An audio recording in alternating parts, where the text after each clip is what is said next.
ಸಂತಾಪ ಸೂಚನೆ.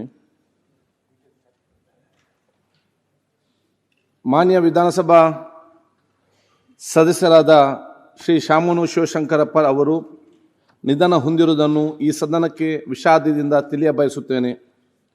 ಮಾನ್ಯ ವಿಧಾನಸಭಾ ಸದಸ್ಯರಾದ ಶ್ರೀ ಶಾಮನೂರು ಶಿವಶಂಕರಪ್ಪರವರು ದಿನಾಂಕ 16/6/1931 ದಾವಣಗೆರೆಯಲ್ಲಿ ಜನಿಸಿದರು. ಮೂಲತಃ ಉದ್ಯಮಿಯಾಗಿದ್ದ ಶ್ರೀಯುತರು 1969ರಲ್ಲಿ ದಾವಣಗೆರೆ ನಗರಸಭೆ ಸದಸ್ಯರಾಗುವ ಮೂಲಕ ರಾಜ್ಯಕ್ಕೆ ಪ್ರವೇಶ ಮಾಡಿ ಅಖಿಲ ಭಾರತ ವೀರಶೈವ ಮಹಾಸಭೆಯ ರಾಷ್ಟ್ರೀಯ ಅಧ್ಯಕ್ಷರಾಗಿ ಸೇವೆ ಸಲ್ಲಿಸಿದ ಶ್ರೀಯುತರು ಇಂಜಿನಿಯರಿಂಗ್, ವೈದ್ಯಕೀಯ ಸೇರಿದಂತೆ ಹಲವಾರು ಶಿಕ್ಷಣ ಸಂಸ್ಥೆಗಳನ್ನು ಸ್ಥಾಪಿಸುವ ಮೂಲಕ ಶಿಕ್ಷಣ ಕ್ಷೇತ್ರಕ್ಕೆ ಅಪಾರ ಕೊಡುಗೆ ನೀಡಿದ್ದು, ಆಡುಮುಟ್ಟದ ಸೊಪ್ಪಿಲ್ಲ ಎಂಬ ಗಾದೆಯಂತೆ ಬಾಪೂಜಿ ವಿದ್ಯಾಸಂಸ್ಥೆಗಳು, ದಾವಣಗೆರೆಯ ಅಂಗವಿಕಲರ Ashakiran trust, cricket club, sports club ಹಾಗೂ ಇನ್ನಿತರ ಸಂಘ ಸಂಸ್ಥೆಗಳ ಅಧ್ಯಕ್ಷರಾಗಿಯೂ ಸೇವೆ ಸಲ್ಲಿಸುವ ಮೂಲಕ ಸಮಾಜದ ಎಲ್ಲ ರಂಗಗಳಲ್ಲಿಯೂ ತಮ್ಮದೇ ಆದ ಛಾಪನ್ನು ಮೂಡಿಸಿದ ಶ್ರೀಯುತರು ಅಪರಿಮಿತ ಜೀವನೋತ್ಸವ. ತಾವು ನಂಬಿದ ಜನರ ಬಗ್ಗೆ ಅಪಾರ ಕಾಳಜಿ ಮತ್ತು ಪ್ರೀತಿಯನ್ನು ಹೊಂದಿದ್ದರು.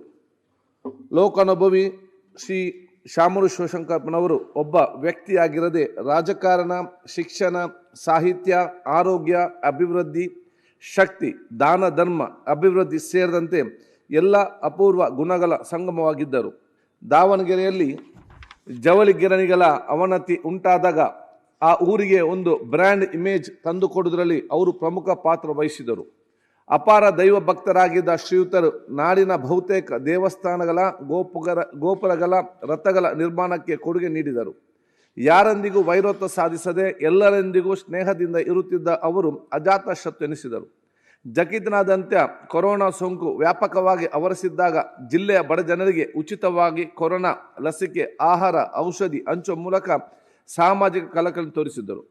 1994ರಲ್ಲಿ ದಾವಣಗೆರೆ ವಿಧಾನಸಭಾ ಕ್ಷೇತ್ರದಿಂದ ಚುನಾಯಿತರಾಗಿ ಮೊದಲ ಬಾರಿಗೆ 10ನೇ ವಿಧಾನಸಭೆಗೆ ಪ್ರವೇಶಿಸಿದ ಶ್ರೀಯುತರು 12ನೇ ವಿಧಾನಸಭೆಗೆ ಅದೇ ಕ್ಷೇತ್ರದಿಂದ ಪುನರಾಯ್ಕೆಗೊಂಡಿದ್ದರು.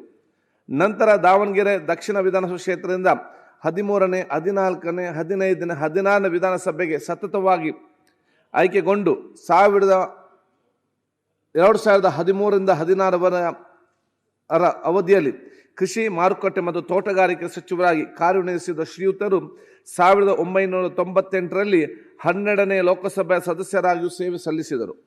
ಕುವೆಂಪು ವಿಶ್ವವಿದ್ಯಾಲಯದಿಂದ ಗೌರವ ಡಾಕ್ಟರೇಟ್ ಪದವಿ ಪಡೆದಿದ್ದ ಶ್ರೀಯುತರು ವಿದ್ಯಾಶ್ರೀ ಮತ್ತು ನಿತ್ಯ ಸೇವಾ ಯಜ್ಞಾಧಾರಿ, ಭಾರತದ ಗೌರವ, ಶಿರೋಮಣಿ ವಿಕಾಸ, ಇಂದಿರಾ ಪ್ರಿಯದರ್ಶಿನಿ ಪ್ರಶಸ್ತಿ ಸೇರಿದಂತೆ ಹಲವಾರು ಪ್ರಶಸ್ತಿಗಳೇ ಭಾಜನರಾಗಿದ್ದರು. ಹಿರಿಯ ರಾಜಕಾರಣಿ, ರಾಜಕೀಯ ಮುತ್ಸದ್ದಿ, ದಾವಣಗೆರೆಯ ಜನಮುಖಿ, ಸಮಾಜಮುಖಿಯಾಗಿದ್ದ ಶ್ರೀ ಶಾಮನೂರು ಶಿವಶಂಕರಪ್ಪರವರು ದಿನಾಂಕ 14/12/2025 ನಿಧನ ಹೊಂದಿರುತ್ತಾರೆ. ಬಹುಶಃ ಇವತ್ತು ನಮ್ಮ ಅತ್ಯಂತ ಹಿರಿಯರು ಮತ್ತು ನಮಗೆಲ್ಲ ಗೌರವಿತರು. ಅವರ ರಾಜ್ಯಕ್ಕೆ ಎಷ್ಟು ಹಿಮಾಲಯ ಬೆಟ್ಟ ಎಷ್ಟು ಎತ್ತರ ಇದೆಯೋ, ಶಾಮನೂರು ಶಿವಶಂಕರಪ್ಪಾಜಿಯವರ ಸಾಮಾಜಿಕ, ರಾಜಕೀಯ, ಧಾರ್ಮಿಕ ಕ್ಷೇತ್ರ ಕೂಡ ಅಷ್ಟೇ ಅವು ಕೆಲಸ ಕಾರ್ಯಗಳು ಈ ಸಮಾಜ ಮತ್ತು ರಾಜ್ಯಕ್ಕೆ ಇವತ್ತು ಮಾಡಿದ್ದಾರೆ. ಬಹುಶಃ ನನ್ನ ತಂದೆಯು ಕೂಡ ಅವರು ಆತ್ಮೀಯರಾಗಿದ್ದರು. ನಮ್ಮ ಜೊತೆಗೂ ಶಾಸಕರಾಗಿ ಮಂತ್ರಿಯಾಗಿ ಕೂಡ ಇದ್ದರು. ನಾನು ಕಂಡಂಥ ಕೆಲವೊಂದು ಗುಣಗಳು ಯಾವುದು ನಮ್ಮ ಯುವ ಜನಾಂಗಕ್ಕೆ ಒಂದು ಸಂದೇಶ ಅಂತ ಹೇಳಿದರೆ, ಎಷ್ಟೇ ಜಟಿಲವಾದ ಸಮಸ್ಯೆ ಇರಲಿ, ಅದು ಯಾವುದೇ ಒಂದು ಕಷ್ಟಕರ ವಿಚಾರ ಇರಲಿ, ಎಂಥದ್ದು ಯಾವುದೊಂದು ತಾಳ್ಮೆಗೆಡದೆ ಅತ್ಯಂತ ತಾಳ್ಮೆಯಿಂದ ಮತ್ತು ನಗುಮುಖದಿಂದ ಅದಕ್ಕೆ ಪರಿಹಾರ ಕಂಡು ಆ ಒಂದು ಸಮಸ್ಯೆಯನ್ನು ಬಗೆಹರಿಸುವಂಥ ದೊಡ್ಡ ಮಟ್ಟದ ಅವರ ನಾಯಕತ್ವದ ಗುಣ ಇತ್ತು. ಅದು ಬಹುಶಃ ನಮಗೆ, ಯಾಕೆಂದರೆ ಪ್ರತಿಯೊಂದು ಸಾವು ಕೂಡ ನಮಗೊಂದು ಸಂದೇಶ ಕೊಡ್ತದೆ. ಸೊ ಎಲ್ಲ ಸಂದೇಶವು ಕೂಡ ನಮ್ಮ ಯುವ ಜನರಿಗೆ ಮತ್ತು ಯುವ ಜನಪ್ರತಿನಿಧಿಗೊಂದು ಅವರ ಜೀವನ ಒಂದು ಸಂದೇಶವನ್ನು ಹೇಳಿಕೊಂಡು ಬಹುಶಃ ನಾನು ಇದನ್ನು ಚರ್ಚೆ ಮುಂದುವರಿಸಲಿಕ್ಕೆ ಮಾನ್ಯ ಮುಖ್ಯಮಂತ್ರಿಗಳು. ನ್ಯೂಸ್ ಫಸ್ಟ್ ನಿರ್ಭೀತಿಯಿಂದ ನಿಮ್ಮ ಪರವಾಗಿ.